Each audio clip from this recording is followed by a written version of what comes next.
వ్యూవర్స్కి, సబ్స్క్రైబర్స్కి, నా వీడియోల్ని రెగ్యులర్గా ఫాలో అవుతున్నటువంటి మీ అందరికీ నా ప్రత్యేక కృతజ్ఞతలు. నా కేఎం ఛానల్ని ఆదరిస్తున్న మీ అందరికీ మరోసారి ప్రత్యేక కృతజ్ఞతలు.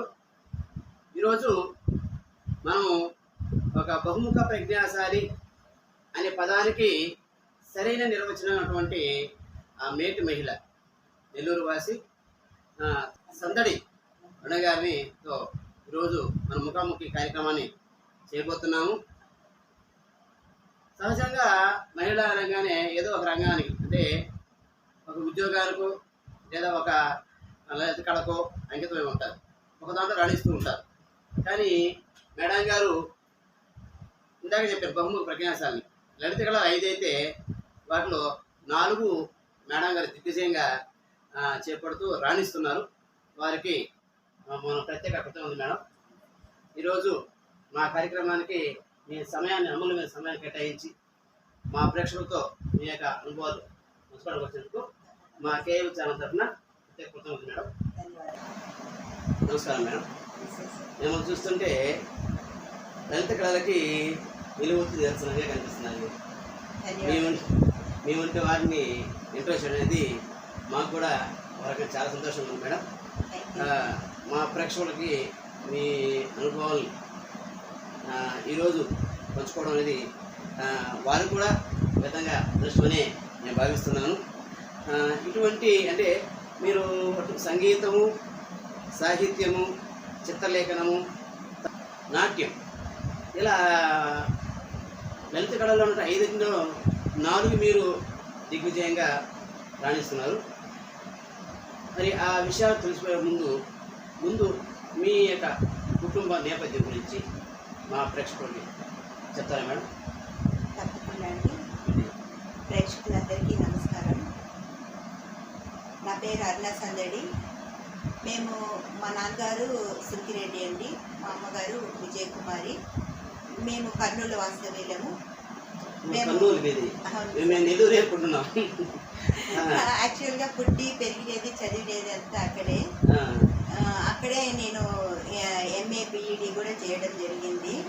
ఆ తర్వాత వివాహం అయిన తర్వాత నాకు ఒక సిస్టర్ ఉన్నారు, అనురాధ పేరు.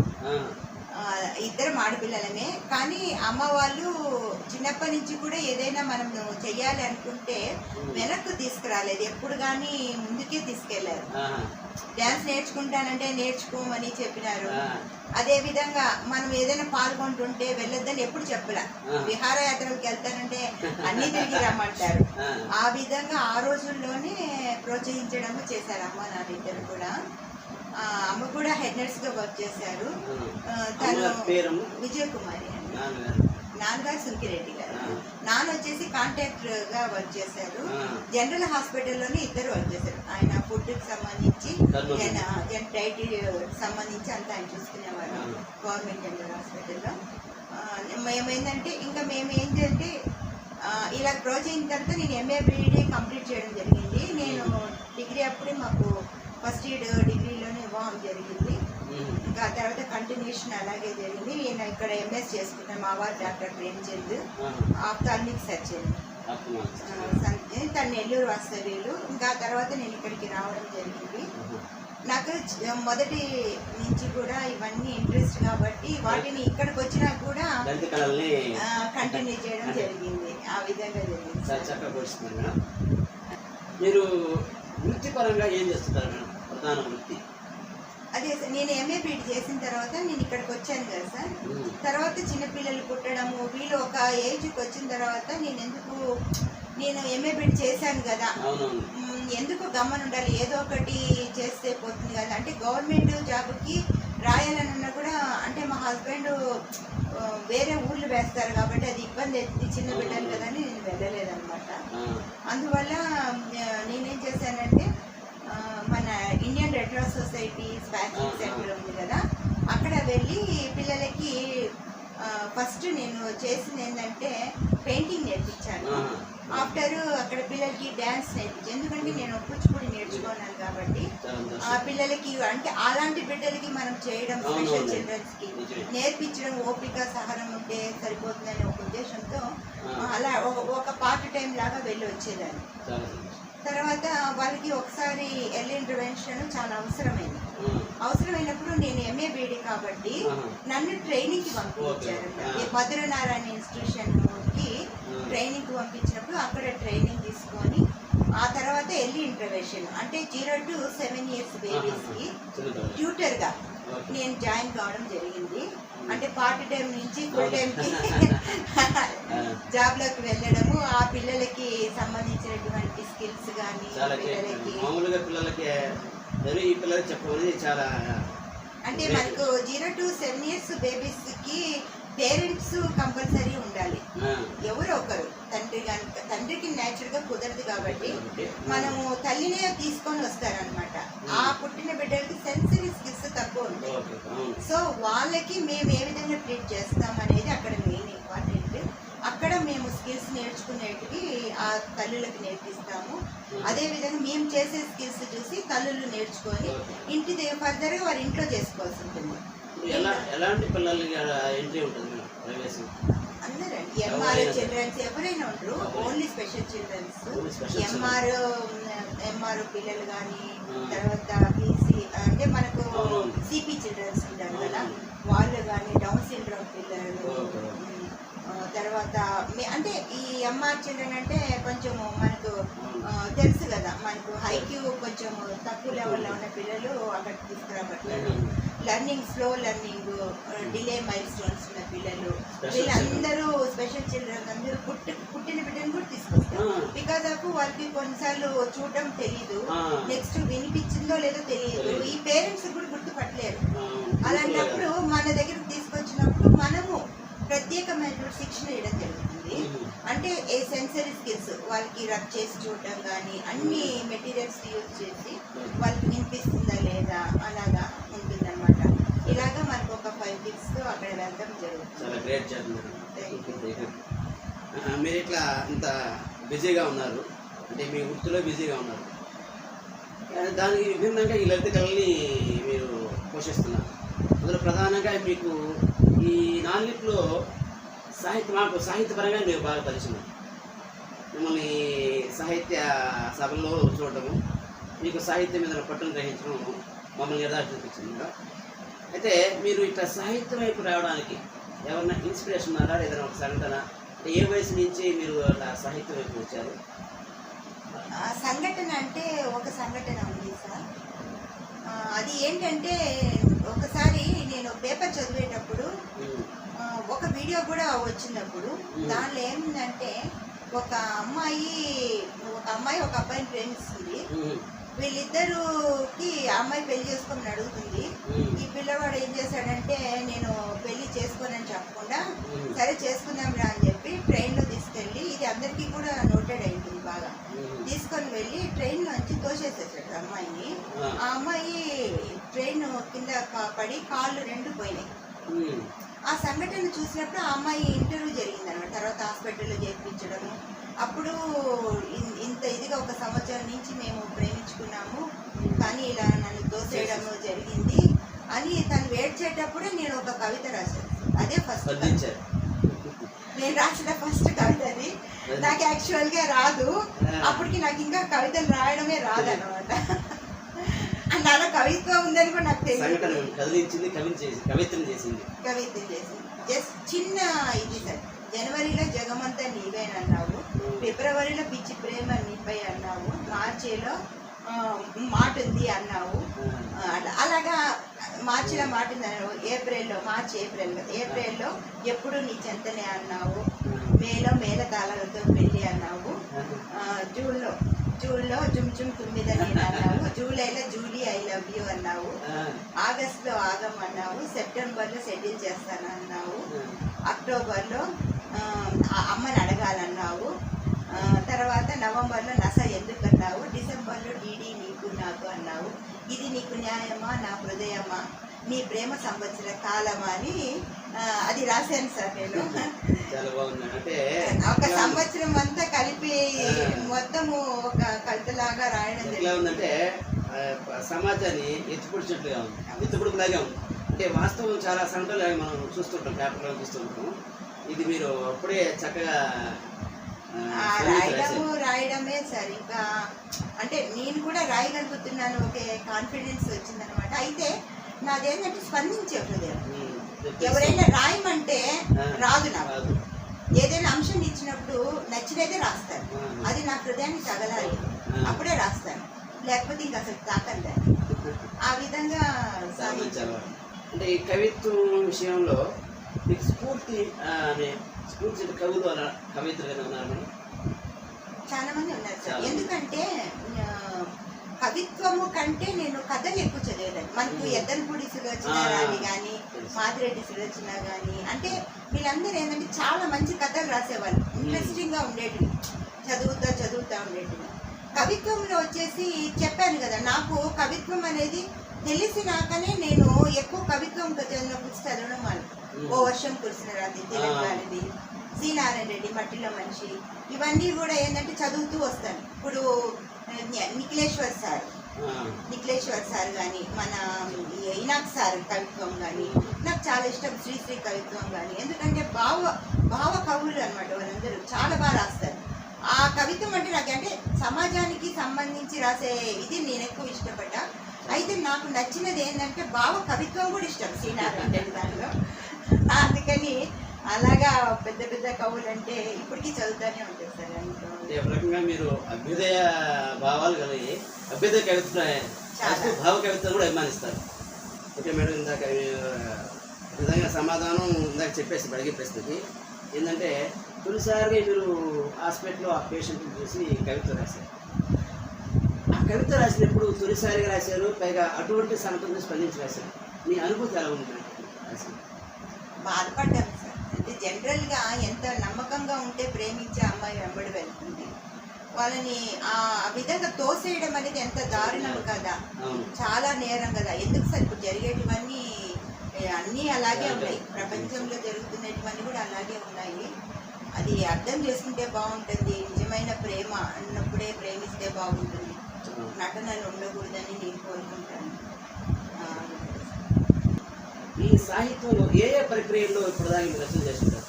చాలా చేశాను సార్. ప్రక్రియలు అంటే భావ కవిత్వం రాశాను, నెక్స్ట్ వచన కవిత్వము, ప్రక్రియలు వచ్చేసి నానీలు, రుబాయిలు, తర్వాత గజల్స్ కూడా రాశాను. నెక్స్ట్ వచ్చేసి మన లఘు కవిత్వము, నెక్స్ట్ మనకు ద్విపదాలు ఉంటాయి కదా, ద్విపద కవిత్వం, ఏక కవిత్వం అంటే ఒకే ఒక లైన్ వచ్చే ఒక కవిత్వం, అంటే ఒకే లైన్ లో కూడా మన కథ కూడా చెప్పచ్చు సార్, ఒకే లైన్ లో కూడా అంతే. ఆ విధంగా కూడా మనకు ఒకే దీనిలో ఒక కవిత్వం కూడా మనం చెప్పచ్చు. ఆ తర్వాత నెక్స్ట్ వచ్చేసి ఆల్మోస్ట్ శ్రీపదాలు కానీ, తర్వాత త్రిపదాలు, ఇవన్నీ కూడా రాశాను సార్. చాలా ప్రక్రియలు ఉన్నాయి సార్. సరే మరి, మీరు చాలా రకాల ప్రక్రియలు రాస్తున్నారు, చాలా రచన చేశారు, కథలు కానీ ఈ వచన కవిత్వం కానీ నాని అన్నారు. అయితే ఇలా ఇన్ని రకాలుగా మీరు రచన చేస్తున్నారు కదా, ఇవి ఏదైనా పత్రికల్లో వచ్చవడం, ఏ పత్రికలు వచ్చాయని అంటారు? పత్రికల్లో కూడా వచ్చాయి సార్. ఏ పత్రికలు చెప్తారు మేడం? ప్రజాశక్తి ఉంది, ఇంకా ప్రజా కళాంజలి అని ఉన్నాయి సార్. గుర్తులేవు, పంపిస్తానే ఉంటాను, అన్ని పంపిస్తాను. సరే మరి, ఇప్పటిదాకా మీరు రాసిన ఈ సాహిత్యపరంగా రచన చేశారు, ఇవి పుస్తకాలుగా వచ్చాయి మేడం? చేశాను సార్. అరుణాక్షరాలు అని చెప్పేసి నా ఫస్ట్, ఇది వచ్చేసి మన మలినాథ కళాపీఠం వారు అనమాట, అమరకోల చక్రవర్తి గారని ఆయన నిర్వహిస్తారు. వాళ్ళ దగ్గర నేను అన్ని ప్రక్రియలు, తాత్వికం కానీ పురాణాలు కానీ టోటల్ మొత్తం రాశానమాట. భావ కవిత్వం కానీ, వచ్చిన కవిత్వాలు కానీ, దృశ్య కవితలు కానీ ఇలా రాసినప్పుడు వాళ్ళు దానిలో గ్రూప్ నుంచి అరుణాక్షరాలు అనే పుస్తకము ఇది చేశాము సార్. అరుణాక్షరాలు ఇది అంతా మొత్తం కూడా దృశ్య కవితలతో నిండి ఉంటుంది అంతా మొత్తం కూడా. దాన్ని బట్టి ఒక సరే. పుస్తకం చేశాను. తర్వాత నా పుస్తకాల్లో నా హృదయ తరంగాలు, ఇది లేటెస్ట్ 2023 అంటే ఫిబ్రవరి రిలీజ్ అయింది. ఇది మార్చి ఆ టైప్ లో రిలీజ్ అయింది. దీనిలో మొత్తం 86 కవితలు ఉన్నాయి సార్. మొత్తం టోటల్ ఉన్నాయి సార్. దీనిలో అన్ని రకాలు, అన్నిటి మీద రాసిన కవితలు అన్ని, అంటే అన్ని ఏ సంఘటనలు జరిగినా వాటిని చూస్తా రాసిన కవితలు. తర్వాత భావ కవితలు కూడా ఉన్నాయి దీనిలో మొత్తము. ఇది వచ్చేసి నా హృదయ తరంగాలు పుస్తకం. ఇంకొచ్చేసి 3వ పుస్తకము, ఇది ఇంకా రిలీజ్ కాలేదు. ఇది కథా సంపుటి. దీనిలో అన్ని కథలు ఉంటాయి. దీనిలో దాదాపుగా 25 కథలు. ఇవన్నీ కూడా సమాజానికి సంబంధించిన కథలను ఇచ్చేసాము. ఇంకా తొందరలో ఇంకొక కథల సంపుటి కూడా రావడానికి సిద్ధంగా ఉంది. ఇంకొకటి నావల్, ఒకటి అయిపోయింది, క్రైమ్ నావల్ ఒకటి అయిపోయింది. అది చిన్న మినీ నావల్ అన్నమాట.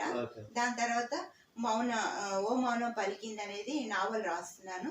అది కూడా రావడానికి చాలా గొప్ప ప్రయత్నం చేస్తున్నారు. ఇప్పుడు మీరు ఇట్లా చాలా విషయాలు చేస్తున్నారు, పుస్తకాలు కూడా వచ్చాయి. అయితే ఇన్ని రకాల ప్రక్రియల్లో ఇన్ని రకాల రచన చేశారు కదా, వీటిలో మిమ్మల్ని మీకు బాగా నచ్చినటువంటి రచన అంటే కవిత్వం కానీ కథ కానీ? కథ అయితే చాలా ఎక్కువ టైం తీసుకుంటుంది కాబట్టి, అంటే కథలు అన్ని విధాలుగా రాశాను సార్. నేను అమ్మ విలువ అని చెప్పి రాశాను. దానిలో కూడా అంతే. అంటే ఒక అమ్మని, ఇప్పుడు మామూలుగా జనరల్ గా మనం పిల్లలు లేకపోతే బిడ్డల్ని తెచ్చుకుంటాం, పిల్లలు లేరు వాళ్ళని చాకాలి అని తెచ్చుకుంటాము. కానీ నా కథలు ఏంటంటే కొంచెం మార్చాను సార్. ఒక అమ్మని వదిలేస్తుంటారు పిల్లలు, అమెరికా వెళ్ళిపోయి ఉంటారు, భర్త చనిపోయి ఉంటాడు, వృద్ధాశ్రమంలో ఉంటారనమాట. అక్కడికి ఒక అమ్మాయి వెళ్తా పోతా వస్తా ఉంటది. ఆ అమ్మాయితో బంధం ఏర్పడుతుంది. ఆ అమ్మాయి హస్బెండ్ ఇద్దరు కూడా అనాథాశ్రమంలో పెరిగి ఉంటారనమాట. వాళ్ళకి అమ్మ విలువ చాలా ఇంపార్టెంట్. అలాంటప్పుడు మనం ఎందుకు ఇంటికి ఒక అమ్మని తెచ్చుకోకూడదు? చాలా గొప్ప ఆలోచన అని పిల్లల్ని దత్త చేసుకుంటూ ఉంటారు, పిల్లలు కావాలని అని ఉద్దేశంతో అది ఆలోచించి నేను ఆ సంభాషణ కూడా చాలా బాగా రాసేసారు. అప్పుడు ఆమె పోయి అడుగుతుంది అనమాట, రండి అమ్మ అంటే, వద్దమ్మా ఈ వయసులో తీసుకుపోవడానికి ఎవరు ఇష్టపడతారు, మీ ఆయన ఒప్పుకోడంటే, అప్పుడు వాళ్ళ హస్బెండ్ కు లేదమ్మా మా హస్బెండ్ అడిగాని తెచ్చుకోమని అని చెప్పి ఆమెని ఇంటికి తీసుకొస్తారు. ఆ ఇంటికి తీసుకొచ్చిన తర్వాత దానిలో ఒక నెక్లెస్ దొరుకుతుంది అనమాట, ఆ అమ్మాయి బర్త్డే రోజు. అది ఆమె ప్యాక్ చేసి పక్కన పెట్టుంటది. అది తీసి చూస్తే, నాకు బిడ్డ లేరు, ఆడపిల్ల పుడితే ఇది ఇద్దామని నా భర్త చేయించాడు, నేను నా కొడుకులకు కూడా దీన్ని ఇవ్వలేదు, ఇది నీదే తల్లి అని రాసేటి గిఫ్ట్ అని చెప్పి రాసి పెట్టుంటది. ఇది అన్నమాట. అంటే వాళ్ళు ఉన్న బంధాన్ని నేను ఆ విధంగా చూపించడానికి ట్రై చేశాను. కవిత్వ పరంగా మీకు బాగా నచ్చింది? చాలా ఉన్నాయి సార్. అంటే నేను రాసినవన్నీ కూడా నాకు చాలా ఇష్టమే.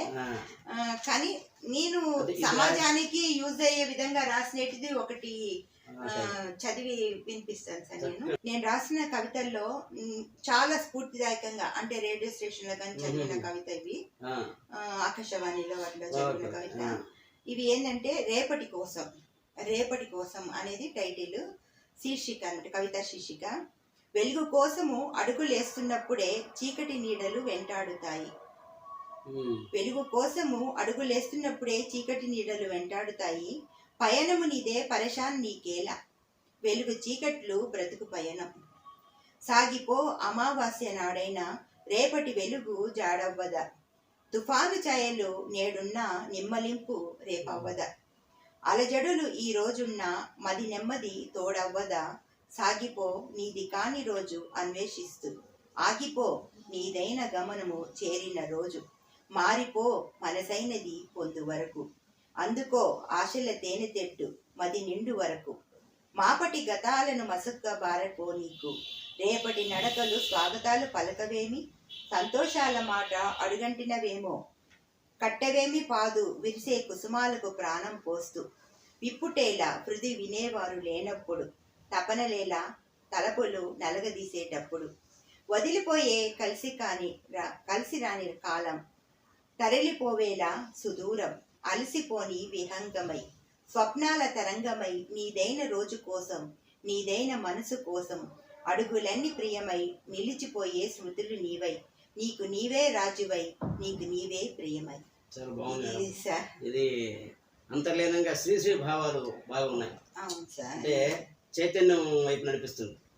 ఈ సమాజాన్ని ఆయన తట్టి లేపేవాడు, మీరు ధైర్యం ఇచ్చి పంపిస్తున్నారు. ఇలాగే ఉంటాయి సార్ నా కవితలన్నీ కూడా.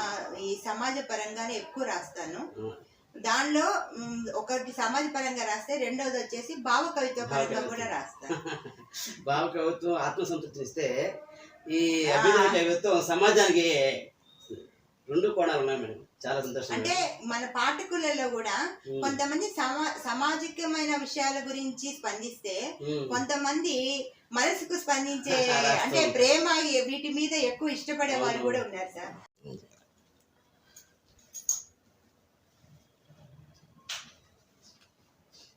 ఇప్పుడు చూసాం మేడం, మీ యొక్క కవిత్వం చాలా బాగుంది. అంటే సాహిత్యంలో మీరేంటో మీ కవిత్వంతో చెప్పేశారు. చాలా సంతోషం మేడం. మీరు చూస్తుంటే చిత్రలేఖనంలో కూడా మీరు అందివేశం చేయాలంటున్నారు. ఆ చిత్రలేఖనం గురించి అంటే దాని మీద పట్టు ఎలా సాధించారు, ఎలా ఆసక్తి కలిగి తెలియజేస్తారా? చిన్నప్పటి నుంచి చిత్రకళ అంటే చాలా ఇష్టం సార్. అప్పుడే బొమ్మలు గీసుకుంటుండేదాన్ని. ఏదైనా కనిపిస్తే కూర్చొని గీసుకోవడం, ఇలాగా చిత్రలేఖనం. అంటే మన పెన్సిల్ అప్పుడు ఏముంటాయి సార్, అప్పట్లో ఇన్ని కలర్స్ కూడా మనకి లేవు, అవన్నీ ఏమి లేవు. ఏ దొరికితే కలర్ పెన్సిల్స్ ఏవో ఉండేటివి, అవి కొట్టుకుంటా గీసుకుంటా ఉండేదాన్ని. అయితే స్కూల్లో మాత్రము చిత్రకళా పోటీలలో పాల్గొనేదాన్ని. వాళ్ళు ఏదైనా పిక్చర్ పెట్టినప్పుడు అది గీసి దానిలో ప్రైజెస్ వచ్చేటివి. ఆ విధంగా దానిలో చిన్నప్పటి నుంచే ఇష్టము. తర్వాత పెద్ద అంటే మధ్యలో ఏదో ఒకటి వేసుకుంటూనే ఉండేవి. చందమామ, బాలమిత్ర మీద వచ్చే బొమ్మలు ఉంటాయి కదా, అవన్నీ గీసుకుంటూ ఉండేదాన్ని. ఇంకా ఆ విధంగా ఇంకా చదువులు ఇవన్నీ బిజీ అయిపోతాం. కానీ తిరిగి మనము చదివేటప్పుడు మన డయాగ్రామ్స్ వేసుకోవడం కానీ అవన్నీ సొంతంగా వేసుకునేదాన్ని. బీఈడీలో ఇంకా నా చార్ట్స్ నేనే గీసుకునేదాన్ని. పిల్లలు చెప్పాలంటే ఇలా చాలా తమాషాగా కొన్ని జరిగి ఉన్నాయి. కానీ పైడా వరప్రసాద్ సార్ నాకు గురువు. అంటే నేను ఇక్కడికి వచ్చిన తర్వాత మా మహేంద్ర అన్న ఫ్రెండ్ అనమాట, పెద్దమ్మ కొడుకున్నారు, చిన్న కిషన్ వర్మ అని, వాళ్ళు ఫోటోగ్రాఫర్ అన్నయ్య. ఆ విధంగా ఫోటోగ్రాఫ్ తీసుకొని అన్న పెయింటింగ్ చేసే వాళ్ళంట. ఆ విధంగా అన్న తెలుసు. కానీ ఆ అన్నని పట్టుకోవడానికి నేను చాలా కష్టపడ్డాను. 2 years అనమాట. ఎక్కడ షో జరిగితే టౌన్ హాల్ వెళ్ళి కూర్చునేదాన్ని. ఎందుకంటే అన్న ఎప్పుడో చేస్తాడా, అన్నని క్యాచ్ చేసుకుందామా, పట్టుకోవాలి, తప్పిపోకూడదు అన్నని. అన్న ఏంటంటే డైరెక్ట్ లేదు, పైడా వరప్రసాద్ అన్నది మెయిన్. ఆయన వచ్చి ఒక కోతి బొమ్మ ఎత్తుకున్న ఇక్కడ ఉన్న నక్కలోళ్ళ ఉంటారు కదా, అది పెట్టారనమాట షోలో, టౌన్ హాల్లో. అప్పుడు ఆయన డైరెక్ట్ గా చూసి వేసాడు అనమాట. అప్పుడు గుర్తుపట్టాను నేను, పైడా వరప్రసాద్ అన్న సరే అని చెప్పి అన్న దగ్గరికి పోయేసి ఇంకా వదలకుండా పట్టుకున్నాను. అడ్రస్ అడిగి తీసుకొని నాకు నేర్పించాల్సిందే అన్న, మీరు నేర్పించాల్సిందే అని. యాక్చువల్ గా పాపం ఆయనకి తీరిక ఉండదు. ఇంకా నా గొడవ తట్టుకోలేక నేనైతే వెళ్ళలే, పాపం ఇంటికే వచ్చి నేర్పించారు. చాలా మంచి, అంటే ప్రతి ఒక్క సబ్జెక్ట్ నేర్చుకున్నాను నేను. అంటే ల్యాండ్స్కేప్స్ కానీ, స్టిల్ లైఫ్స్ కానీ పెట్టి వేసేది. స్టిల్ లైఫ్స్ కానీ, ల్యాండ్స్కేప్స్ అంటే అవుట్డోర్కి వెళ్ళా కూడా గీయగలను, అన్ని చూసి వేయగలను. సో పెయింటింగ్ అనమాట. ఆ విధంగా తర్ఫీదు పొందాను. తర్వాత పోర్ట్రైట్స్ చాలా, అంటే ఇంకా దానిలో కూడా చాలా వెరైటీస్ ఉంటాయి మనకి. తర్వాత నేను థ్యాంజూర్ పెయింటింగ్ అంటే నాకు చాలా ఇష్టం. అవి కూడా చాలా చేశాను థ్యాంజూర్ పెయింటింగ్స్ లో. ఇవి ఎంతో మందికి అమ్మడం కూడా జరిగింది నేను. ఆ విధంగా ప్రతి ఒక్కరు తీసుకున్నారు థ్యాంజూర్ పెయింటింగ్స్. స్టూడెంట్స్ వచ్చేవాళ్ళు, తర్ఫీదు ఇవ్వడం జరిగింది అందరికి. అంటే ఇప్పుడు ఆ చిత్రలేఖనంలో వివిధ రకాలుగా అంటే పెన్సిల్ ఆర్ట్ అన్ని ఉన్నాయి. పెన్సిల్ స్కెచ్ ఉంటుంది, తర్వాత మనకు చార్కోల్ పిక్చర్స్ ఉంటాయి, వాటర్ కలర్స్ ఉంటాయి. ఇప్పుడు ఇవన్నీ కూడా వాటర్ కలర్స్ వేసినవి. ఇది ఆయిల్ పెయింటింగ్స్, పెన్సిల్ స్కెచ్. ఈ విధంగా మనకు ఎన్నికైనవి మనం తీసుకొని వేస్తా ఉంటాం అన్నమాట, నచ్చినవి. గోల్డ్ ఏదన్నా అది టాంజూర్ పెయింటింగ్ అండి. టాంజూర్ అది పెయింటింగ్ చాలా గోల్డ్. కాస్ట్ చాలా ఎక్కువ. కాస్ట్. గోల్డ్ 50,000 60,000 దాకా ఛార్జ్ చేస్తారు చేయించుకోవాలనుకుంటే. ఇప్పుడు తగ్గించాను, టెన్నిస్ ఎల్బో వచ్చిందని కొంచెం దాని దగ్గరికి పోవడం తగ్గించాను అనమాట.